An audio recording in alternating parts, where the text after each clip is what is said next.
خب حاج آقا بفرمایید که علت شکایتتون از این آقا چیه؟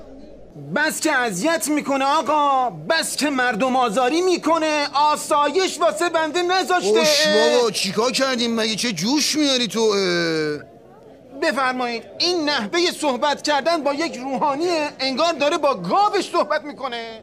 بر نسبت گاو تیپش بزبز قندیه، واسه ما تریپ گاو اسپانیایی رو برداشته بزغاله.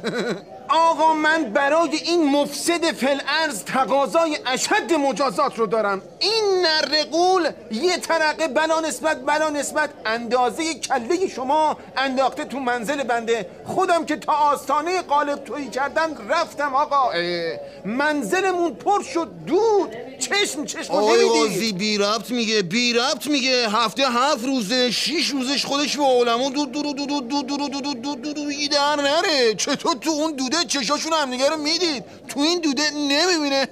من بودم چشمونده بودم به قلقلی داشتم میگفتم.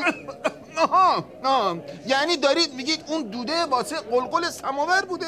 خب بله، خب ممکنه، اما آقای قاضی شما فکر بد نکنید ها. یه دوره همی فقهی ما با علما داریم رو سیره امام کار میکنیم، 2 تا اینقدی میزنیم تا بتونیم شب بیدار بمونیم.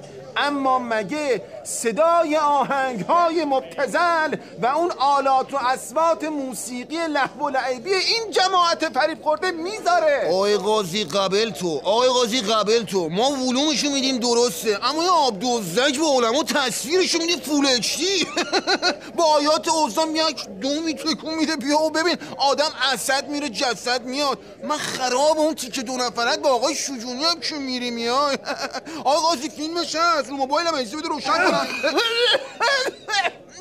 چی رو روشن کنی آقا جون؟ همه چی روشنه آقا، همه جا روشنه. آقای قاضی سوء تعبیر نشه، میلاد با سعادت حضرت امام بود. خلاصه ما علما هم حق داریم دیگه، مگه حق نداریم شادی کنیم؟ بابا شما که خودتون از اهالی ایمانید، حالا ایشون هم جوونن، آهنگاشون مجازه. منظور بنده آلودگی صوتی بود. حالا بندم بحثم این نیست که اشد مجازاتش کنید، اما یه مدت باید بره آب خنک بخوره یا نه، آدم بشه یا نه. عجب گیری کردیم ما. لعنت بر شیطون، لعنت بر خودت، لعنت بر جد و آبادت. آخه شیطون کجا عقلش به کارایی که تو میکنی میرسه؟ آقای قاضی شما بگو.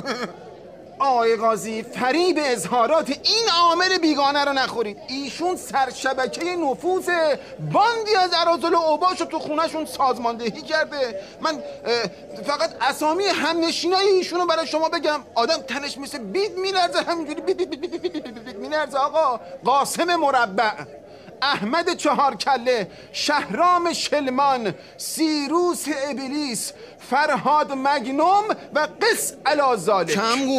کم گفتی حسن خراب، میتی درویش، ناصر هیولا. اما حالا که نوبت منه بذار منم بگم. خب بذار ما هم اسامی رفیق فابای آج آقا رو بگیم. بگیم. والا آقای قاضی شما که شاهد امرید، رفقای ما همه آیات اعظام و شخصیت‌های اشبه به امامن. بله ایشون که راست میگه. اجازه بدید منم اسامی رو بگم. بابک زنجانی، بیژن زنگنه، محمد رضا رحیمی، خاوری، شهرام جزایری، مهدی هاشمی، آصر مشتاق. نه آقای قاضی ایشون نمیذاره کلام بنده منعقد بشه. بنده داشتم میگفتم آقای قاسم مربع و احمد چهارکله عزیز از دوستان گرمابه و گلستان ما هستند. جوانان بسیار چشم‌پاکی که از دیوار صدا میشنوی، از اینها صدا نمیشنوی. آقای سیروس ابلیس که اصلا من خودم ارادت دارم خدمتشون، از اسمشون هم مشخصی که به چه درجاتی از تنزه رسیدن. من الان با توجه به شناختی که از ایشون پیدا کردم در همین دقایق شکایتم رو پس نه آقای قاضی کلام ما هم هنوز منعقد نشده. داشتم میگفتم بحث گرمابه و گلستان و چشم‌پاکی اومد وسط. اجازه بدید بنده هم بگم که بنده عرض کردم هیچ شکایتی ندارم.